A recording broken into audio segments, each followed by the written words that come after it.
Hi there, Scott. Like the Really A appreciate pie it. sweatshirt. Thank you, thank you. Were you in a fraternity?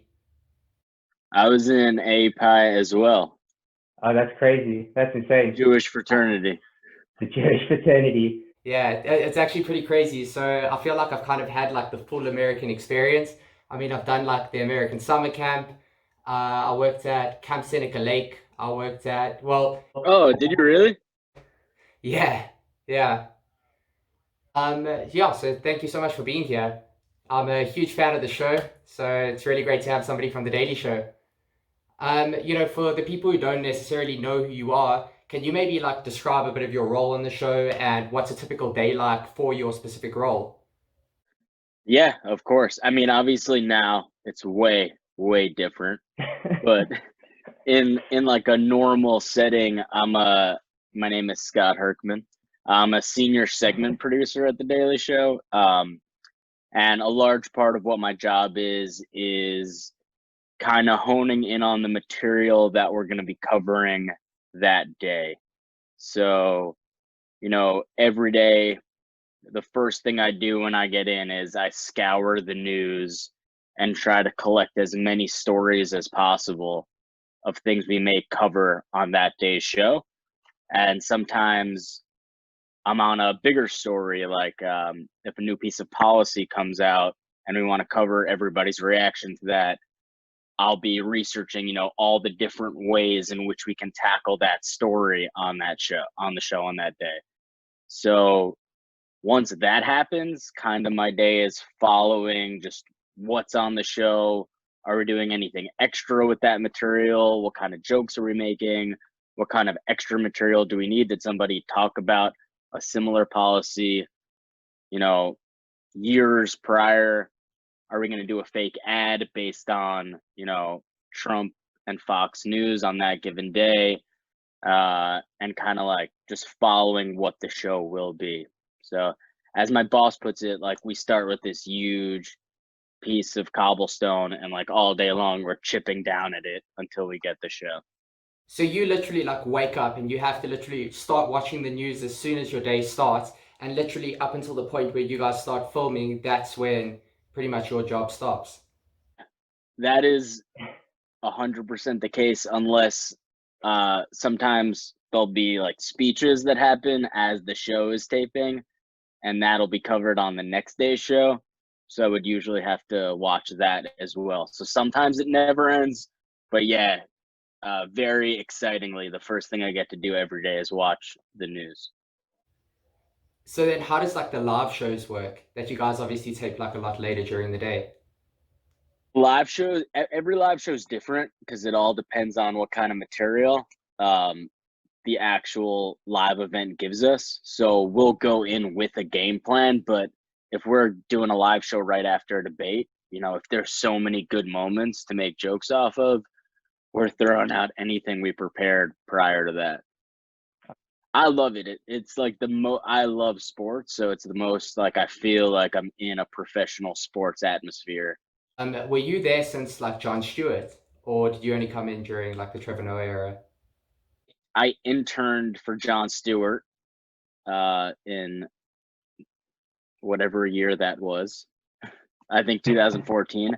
And then a couple months after I graduated, I got a job as a production assistant for Jon Stewart. And then 8 months into that job, he announced he was leaving. That's crazy.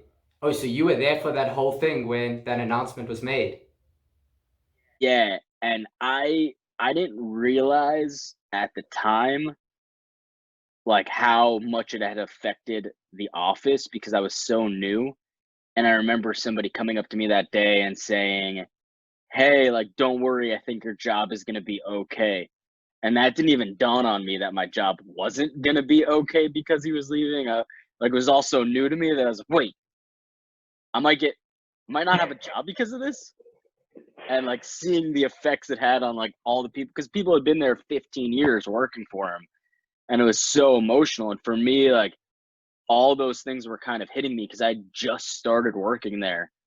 And then luckily I didn't lose my job. Most of the staff stayed on. And yeah, I kind of slowly was able to grow my career with Trevor coming in, which was really special and really cool to be a part of a new show coming in. And it was awesome to be a part of Jon's last season. And like, what was it like that day of the office when he made that announcement? Was it actual shock, or did people actually expect it? I think I hadn't been there long enough that I would have known how people felt about it.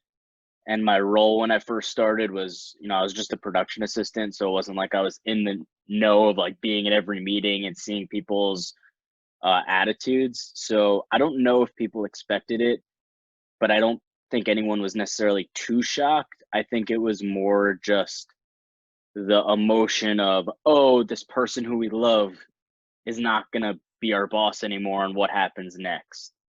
So I think that initial shock was like, I think people felt emotionally connected to his announcement, but then what followed was such an exciting period of life at the Daily Show of, you know, doing finale things, interviewing guests who were like there for their last hurrah. We did so many cool projects like leading up to the ending that every day was more and more exciting, and you almost forgot the emotion part of it. Absolutely. I know, like, I could speak from a South African perspective that we didn't expect Trevor Noah to get that job. Like, he was always that type of a person that was like huge in South Africa, but we didn't think he was going to get like that big, which is pretty crazy. Like, could you maybe describe what it's like, what the difference was kind of like working for Jon Stewart as opposed to Trevor Noah? Does it feel like a completely different show? It's obviously the same show because it's called The Daily Show. Yeah. Um, you know, I only was a production assistant for Jon, so I didn't really get to see the full process as it was. And for Trevor, I've got to be in meetings with him. I've got to experience what it's like to put that show together. So in terms of that, I can't really tell you this is how it went with Jon, this is how it went with Trevor. I will say that there was an amazing infrastructure built under Jon, and that infrastructure transferred over to Trevor and his vision. And it was remarkable to see. Where our staff is a family. It was remarkable to see us, build this new show.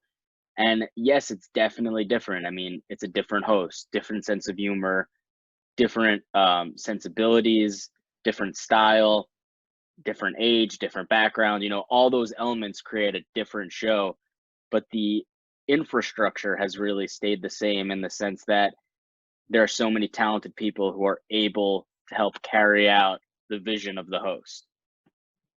And that sense of family has definitely stayed, but it's definitely different than what it was, and that's more up to like a fan to decide what's better or what's not. To me, I think they're both amazing in their own rights. Tommy Lauren interview. What was that kind of like from a behind the scenes sort of a perspective? That was a lot of fun.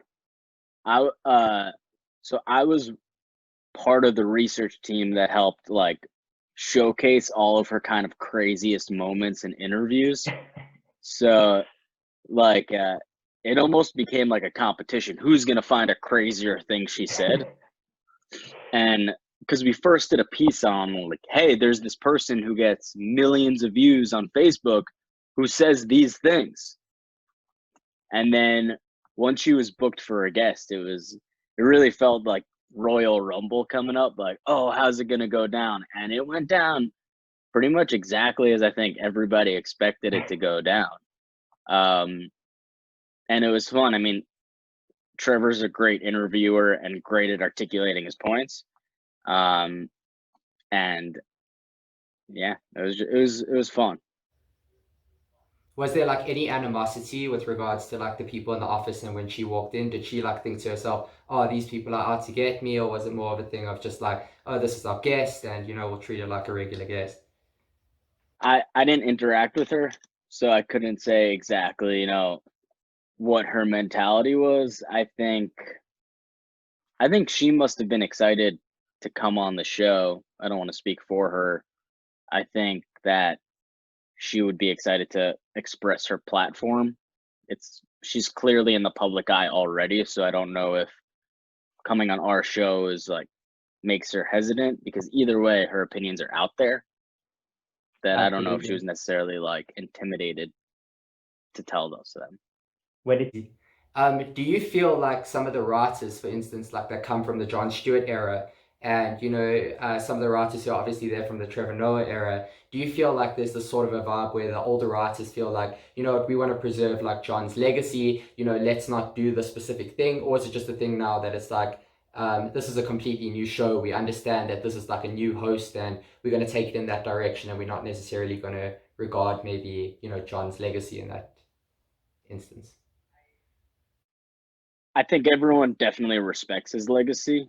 Like, people want to preserve it, but it very much is a new show. And like I said earlier, different sensibilities, different senses of humor. I think it very much is different in many ways. And, something will come up where there might be like, oh, we did something like that 8 years ago, but it doesn't so often come up anymore at this point. Like, it's really the Daily Show with Trevor Noah.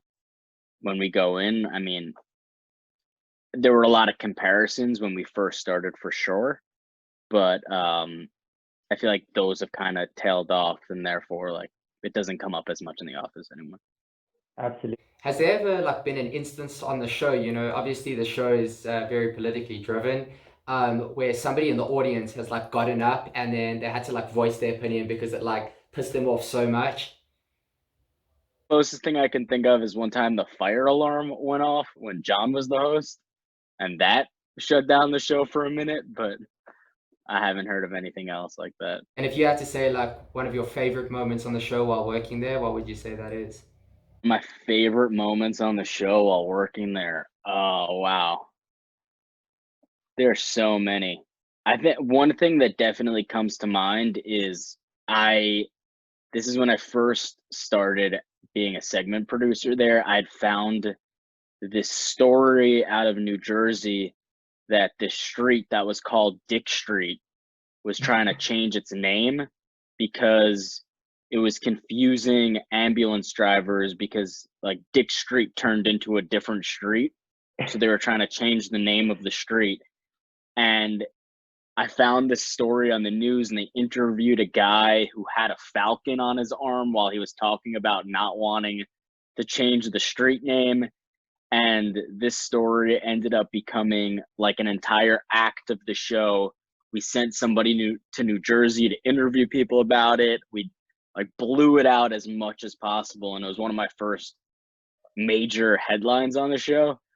And it was like a twofold experience of greatness. It was one, like, oh, we just did an entire headline based on something I pitched, but also it was about a street called Dick Street, and that's incredible. Like, that's so crazy. And then, obviously with COVID-19 and everything and moving towards like a 45-minute format, how has that been? Especially like, you're going to be in a different room to the writers and everything. Has that changed the process? It's been very interesting. I mean, I'm working out of my sister's room, right, childhood bedroom right now, so that's very different from my normal desk at my office. But like, I text my coworkers a lot more than I used to. It's still been very collaborative, and just like everybody else, thankfully we're busy. We're doing the best we can, and it's been pretty amazing to see how each member of the staff, the team, is able to contribute still and be a part of this crazy process we're all kind of going through. You were on the NBC show, with your sketch comedy crew. How was that whole experience with kids these days? It's amazing. I'm part of a very special sketch group called Kids These Days, and getting to do that NBC show was awesome. You know, we applied and didn't really think we had a chance. And then on a random Tuesday, I got a call that they want to fly us to LA on Wednesday to try out. And I had to rewrite my script to feature 6 people as opposed to 4 people. And we rewrote it, we rehearsed it, we did it, and they selected us. And a couple months later, we went back there to do the show, and it was just an awesome experience. You know, getting to do that with the group was really cool, and they're very talented, and we got to be with a ton of really talented people, and it was just cool. And I got to rip my shirt off and throw hot dogs on Nat.